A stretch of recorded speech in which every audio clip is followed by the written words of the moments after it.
So let's just get this established right now. There is nothing ordinary about any single person here. Every single person here is a unique, original, divinely made expression of love, light, goodness, God, spirituality, creativity, potential, whatever it is. Everyone here has something special and is needed on this planet right now. We talk every Sunday mostly about how to be sure that we ask the universe, that we ask God, knock and the door shall be opened, and ask and it shall be given, and seek and ye shall find. We say that every Sunday practically, that we have to be asking for what we want, speaking our truth, speaking our word, but there's something else we need to know. We can't just ask for what we need. We have to know that we are needed.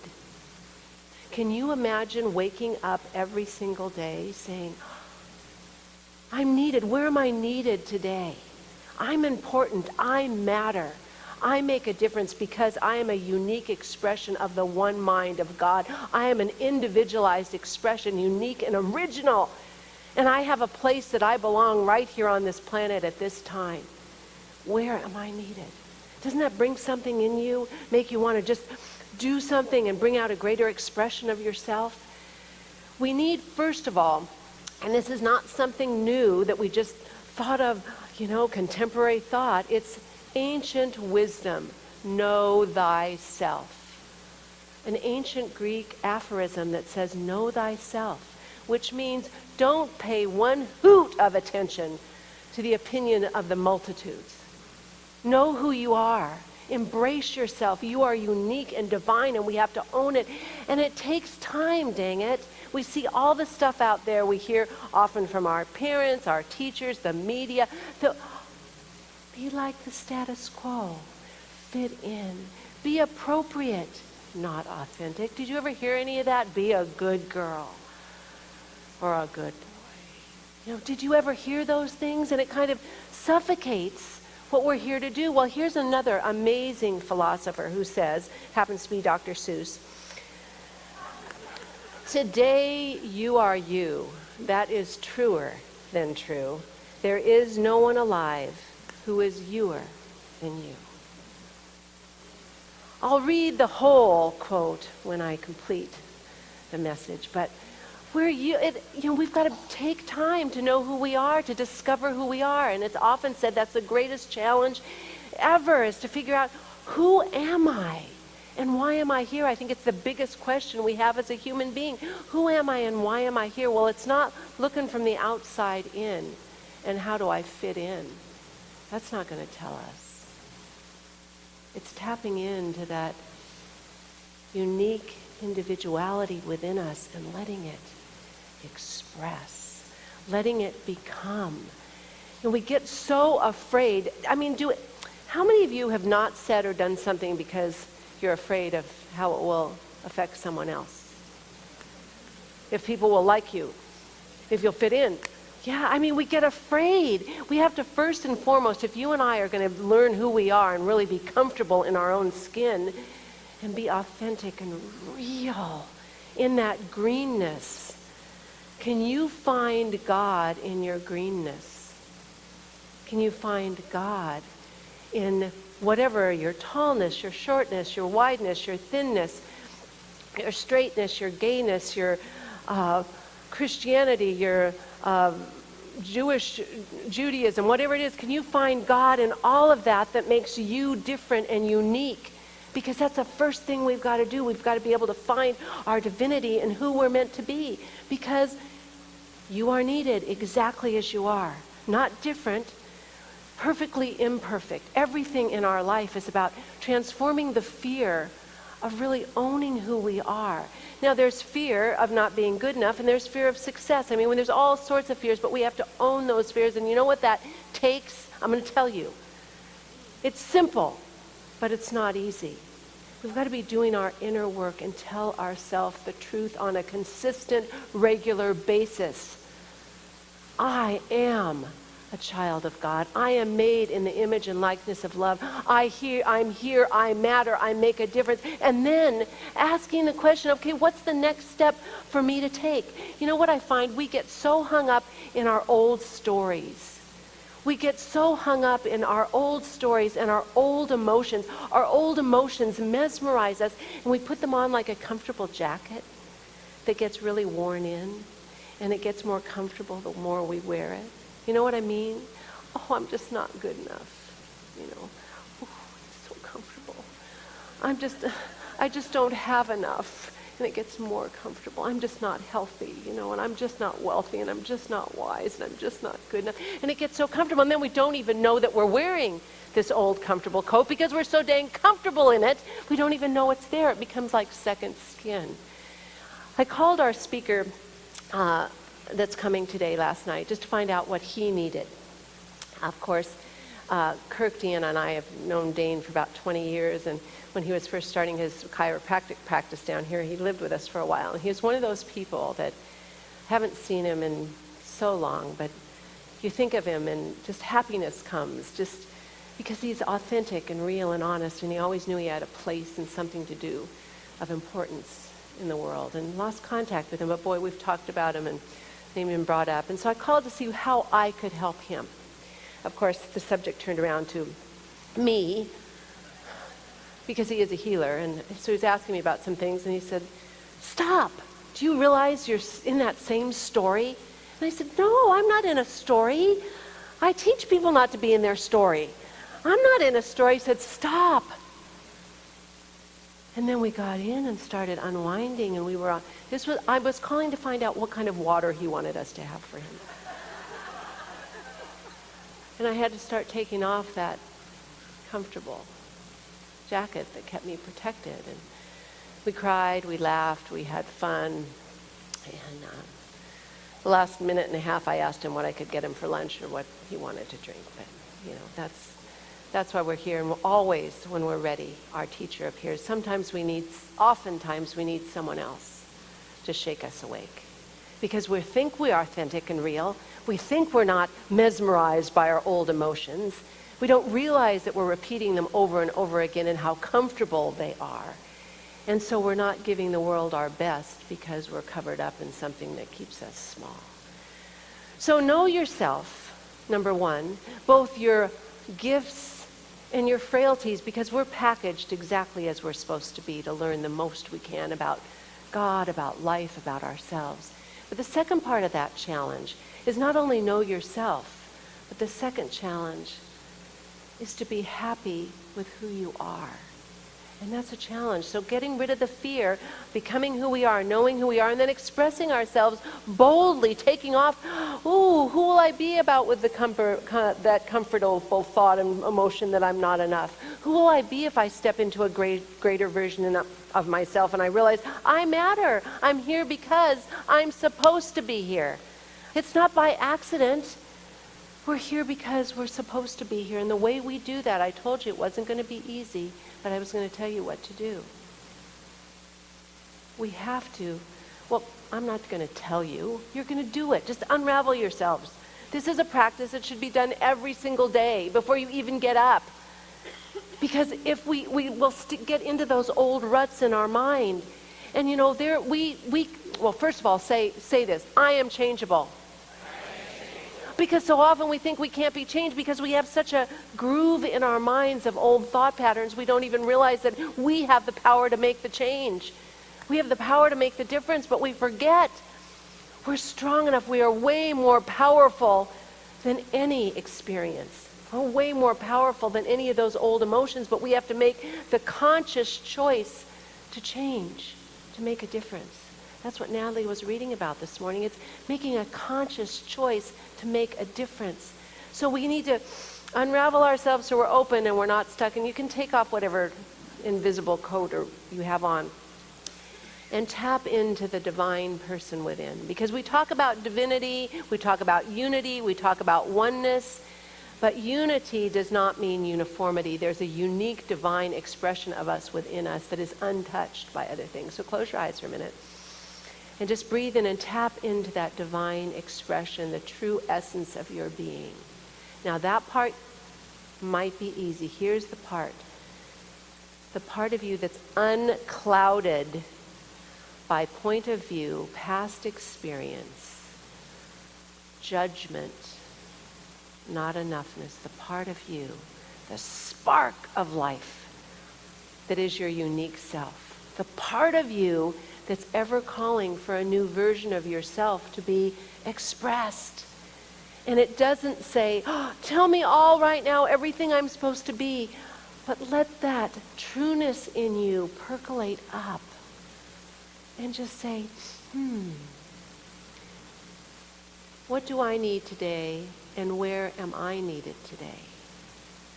Where am I called? What am I called to do? To be that great expression. And it may be a simple smile to someone who needs it. You know, we don't know the effect we make on other people.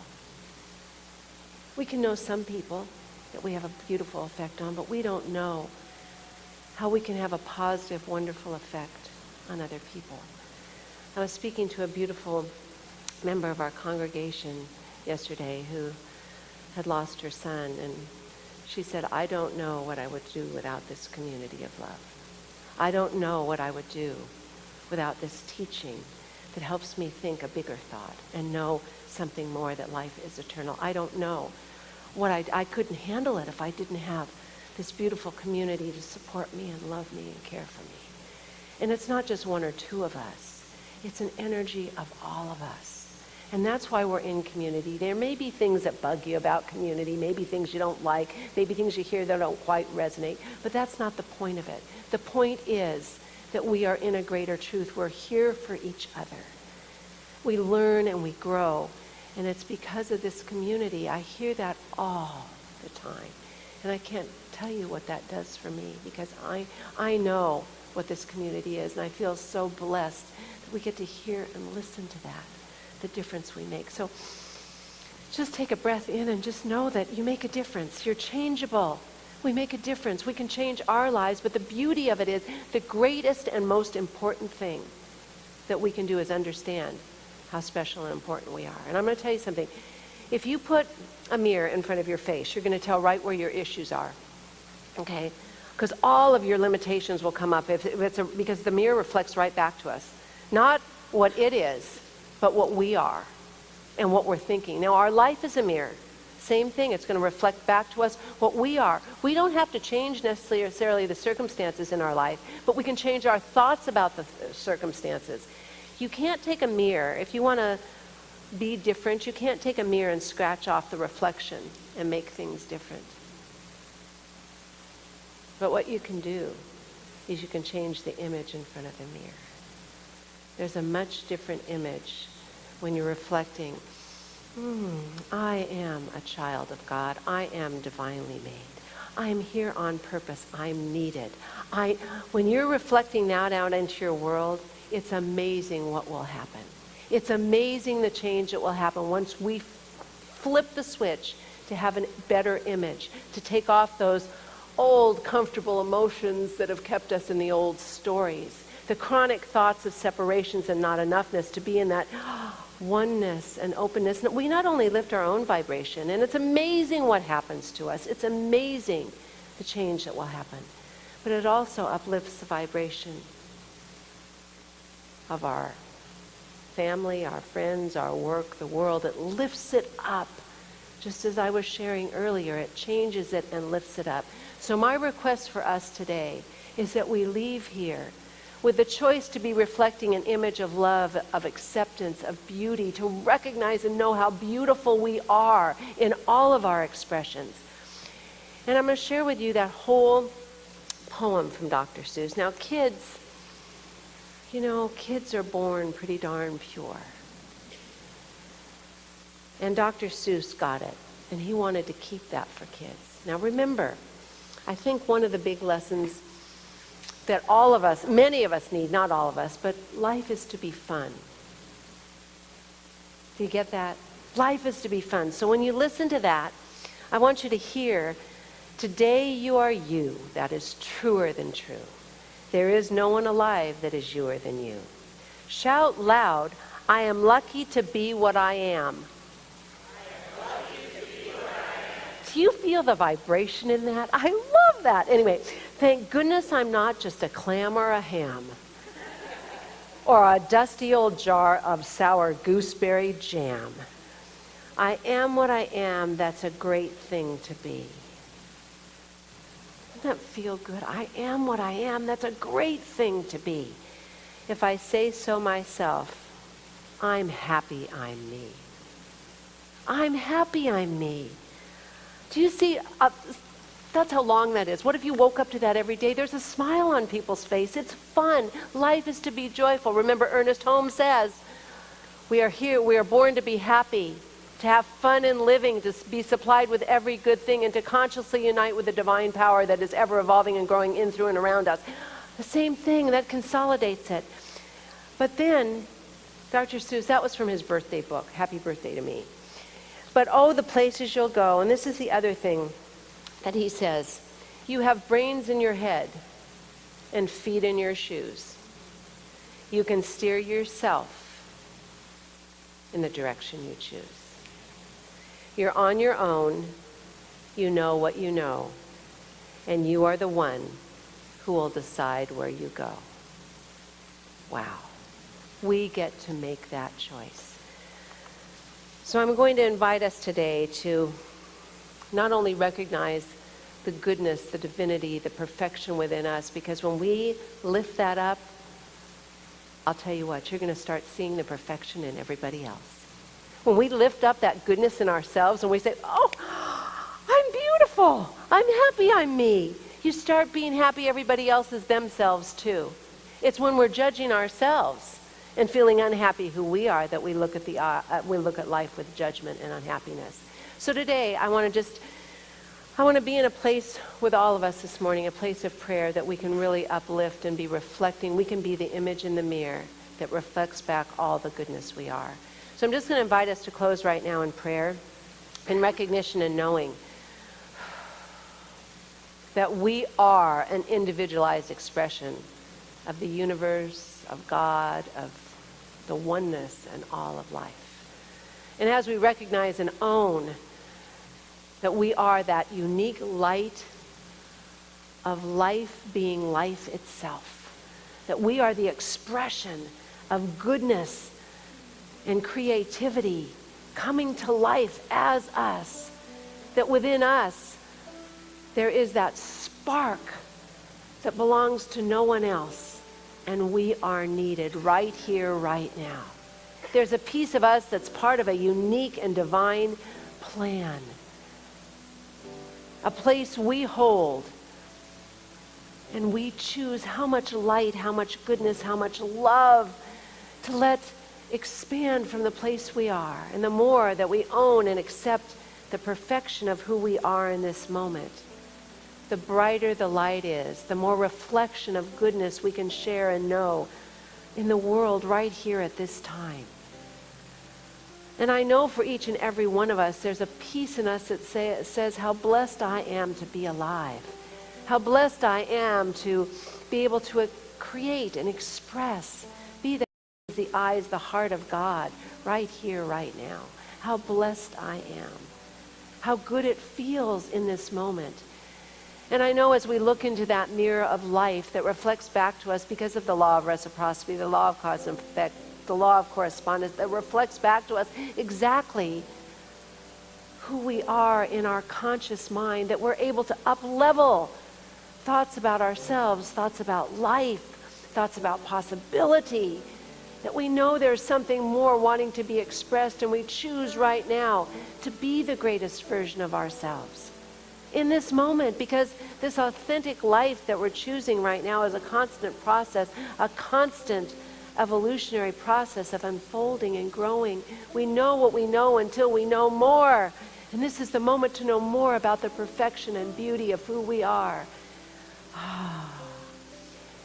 And as we remember our divinity, as we remember the perfection in which we're made, we allow that warmth, that light, that love, that beauty to just exude out from us and touch each and every person in this room. To let the light and goodness that we see about life, to just move out from these walls and just embrace this beautiful world that we up-level.